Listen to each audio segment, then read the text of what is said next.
Welcome back. ఈ వీడియోలో the world of killing people movie review చూద్దాం. ఇది ఒక థాయ్ మూవీ, తెలుగులో ఉంది. ఈ సినిమా స్టోరీ విషయానికి వస్తే కొంతమంది ఫ్రెండ్స్ పార్టీ చేసుకోవడానికి ఊరవతల ఉన్న ఒక రిసార్ట్కి వెళ్తారు. అక్కడ వీళ్ళు ఎంజాయ్ చేస్తున్న టైంలో ఒక టెడ్డీ బియర్ మాస్క్ పెట్టుకున్న వ్యక్తి అక్కడ ఉన్న వాళ్ళని ఒక్కొక్కరిగా చంపుతూ ఉంటాడు. వీళ్ళంతా టెడ్డీ బియర్ మాస్క్ పెట్టుకున్న వ్యక్తి నుండి తప్పించుకున్నారా లేదా, అసలు వాడెవడు, ఎందుకు చంపుతున్నాడు, సైకోనా లేకపోతే ఇంకేమైనా కారణాలు ఉన్నాయా అనేదే ఈ సినిమా మెయిన్ స్టోరీ. ఈ సినిమాని ఫ్యామిలీతో చూడొచ్చా? ఈ సినిమాలో ఒక అడల్ట్ సీన్ ఉంది, వైలెన్స్ ఎక్కువగా ఉంది, వీటిని స్కిప్ చేస్తే చూడొచ్చు.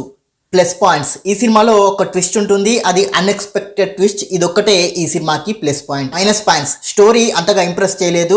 అసలు ఎందుకు చంపుతున్నాడు అనే దానికి రీజన్ చాలా సిల్లీగా అనిపిస్తుంది.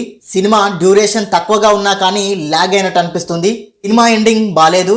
ఓవరాల్ గా సినిమా ఎలా ఉందంటే, సినిమా బాలేదు, స్కిప్ చేయడం better. Thank you for watching. Please subscribe చతుర్య TV.